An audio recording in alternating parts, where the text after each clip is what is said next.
How's it hanging, guys? CatSock303 coming from my computer to yours, bringing you another Pokemon X and Y Wi-Fi battle. And I'm battling against my good friend Kyle, who I know in real life also, but he's also got a YouTube channel.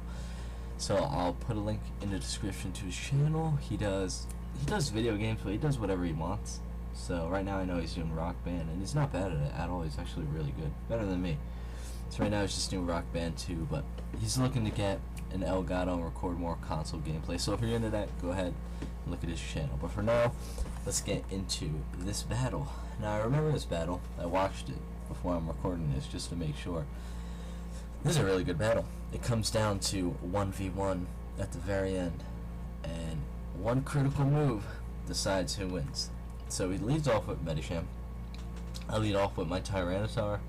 I get my Sandstream up. That's going to do residual damage over time. Now, I'm like a special wall, so his physical Medicham, I'm not having it. So I go into my Dante. I know that thing's going to Mega. That was his only Mega. So I know it's going to Mega Evolve, and I'm thinking I need something that can take a hit. And I know Dante can if it goes for a high jump kick. And guess what it goes for? It goes for a high jump kick, and it doesn't miss. So it hits me. I'm down to 42 HP. And my Dante, when it Mega Evolves, 33 now with the Sandstorm. When it Mega Evolves, it takes shit out. So this is my savior. This is the only thing I have on my team that can take out this Medicham safely. So I Mega Evolve, and I'm like, we gotta take this thing out. It's at almost full HP. So I go for the Flare Blitz, the most effective move I have. Go ahead and attack it, and it is gone. That thing is dead. But unfortunately, my Charizard has to go down with it. But I'm okay with that, because as long as that thing's dead, I don't really need Dante that much. So it's okay for Charizard to go ahead and die. I bring out my Avalugg, because I don't know what it's going to bring out, and my Avalugg is my physical wall, and it's a good physical wall. It's got base 184 defense, I'm pretty sure.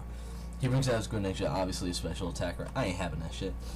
So I bring out my Green Giant, which is my special wall, which obviously is weak to water, but it can take hits. It's amazing. I love this Pokemon. So he uses Smackdown. I honestly have no idea why he used Smackdown. I don't know what he was planning to do. Did like 10% damage. So he goes for the Hydro Cannon because in previous battles he's done Surf, he's done Hydro Pump. It's not enough. So he goes for the Hydro Cannon. Takes out a clean 60%, I'd say. I go for the Stealth Rock. Get my rocks up. That's very good. And he has to recharge now because of Hydro Cannon. That's the drawback you have from using the most powerful water move. You have to recharge. So I'm like, okay, let me just get some damage off on this thing. So I go for the Rock Slide, and that does like a clean half at least. That does like 60% almost.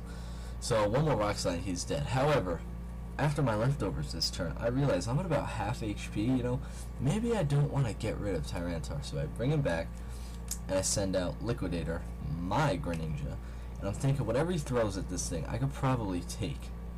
So he goes ahead and Hydro Cannons me, and that takes off about, everything's getting hurt by 60%. So he has to recharge, but either way, I go for the Grass Knot. He gets hurt. I think I'm faster anyway, because of EVs and IVs, not sure. Or maybe he had a speed tie and I won. Anyway, he brings out his Crobat to try and clean up, and that thing loses 25% health because it's Stealth Rocks. However, a non-stab extrasensory is not enough to kill it. If I had Protein, I would have changed types and been able to kill, but unfortunately I didn't at the time. I have a Protein one now, didn't at the time. So he goes for the super effective U-turn. He's getting out of here, and he doesn't realize Stealth Rocks are up, so when he switches in he's gonna die. But anyway, he takes out my Greninja, sends in his Delphox. Now I get to choose what I want to bring in. And Delphox is a special attacker. I know what I'm bringing in. My special wall, Tyranitar. So here goes the Sandstream again, getting more damage, and he goes for the Light Screen. Now he should have gone for the Reflect because I'm a physical attacker, and he's faster. So this Rock Slide might not have killed him if he had to Reflect up first. However, I'm not sure if he even has Reflect on his Delphox. So Reflect would have been a better move. That's not the critical move. That's not where it gets good. But that might have saved his Delphox. Might have saved him another Pokemon, which would have helped him in the end. And he brings back his Crobat, and he dies because of Stealth Rocks. So that's just a dead Crobat. I love. One of my favorite things to do is actually make them switch in on entry hazards, their last Pokemon, and die. I just find that hilarious. He brings his Pikachu, which has Brick Break. He specifically gave a Brick Break to deal with my Tyranitar, but I mean his Pikachu so it's not going to do that much even if it's 4 times effective. So I just go for the Earthquake, take out his Pikachu. 1, 2, done. Female Pikachu with the heart on its tail, I just noticed that. They get some leftovers. I'm out of the red. I'm into the yellow. Tyranitar's still looking down though. He's got like 25%. Then he brings out his Master Sword. This is the end all be all. This is where it gets crazy. So he goes straight up for the Sacred Sword. Just wants to kill my Tyranitar. He's not playing any games. So he succeeds. Obviously Tyranitar is not that fast. He goes down. I send in my Gardevoir. I'm like, let's see what I can do. And he goes for the King's Shield. Luckily I'm a special attacker, so I'm not going to get an attack drop, but he protects, so I can't really hurt it. I go for the Thunderbolt because I didn't have Shadow Ball in this set. I just didn't want to go for Psychic, obviously. And I get hurt from the Sandstorm. I decide to just come back. I don't want to die from a Shadow Sneak.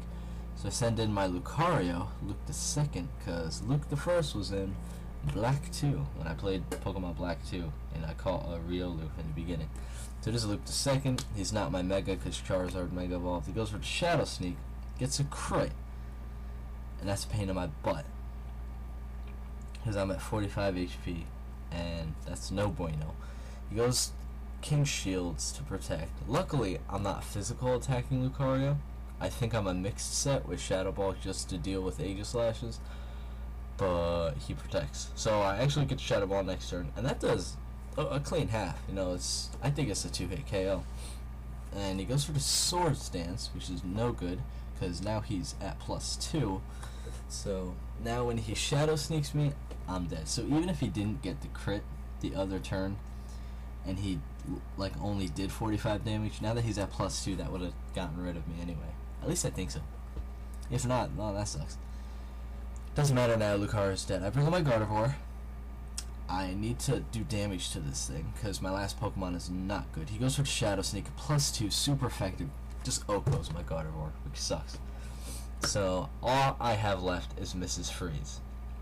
Now here, I am super defensive. I'm base 184 defense, I believe. So he goes for the Sacred Sword, and he hurts me. Now, what he should have done is he should have King Shield so he wouldn't take damage right then. And then he should have Sword Stanced again, at least once, if not 2 more times. Because then he would have been able to kill me with the Sacred Sword. But he just went straight for the attack. And then my Avalanche, which does twice as much damage for base 120 if I get hurt in the same turn. Because I knew this thing had great defense, so even a super effective +2 Sacred Sword non-stab was not going to kill me. So that's where it got close. Because before this, Kyle never beat me. So we were always going back and forth trying to battle. And then he was this close. He was honestly, you can't see my fingers, I'm holding them really close. He was so close. But that one play where he attacked instead of getting a defense and then boosting his attack, that's what changed it all. It was a really good battle though. I remember, we did this in person. I remember just being like, I couldn't even talk to him while we were doing it. I was too focused. And that's really what I like. I love those kind of battles. Those are my favorite. So I hope you guys enjoyed that as much as I did watching it, let alone playing it. If you want to subscribe, I'm going to have more Wi-Fi battles, of course, and then I'll have Let's Plays when Omega Ruby and Alpha Sapphire comes out. I'll definitely hop on that. And then I've just got more Pokemon-related content, like updates and all that. Go ahead and then leave a rating. Let me know what you thought in the comments. But until next time, I'll catch you guys later.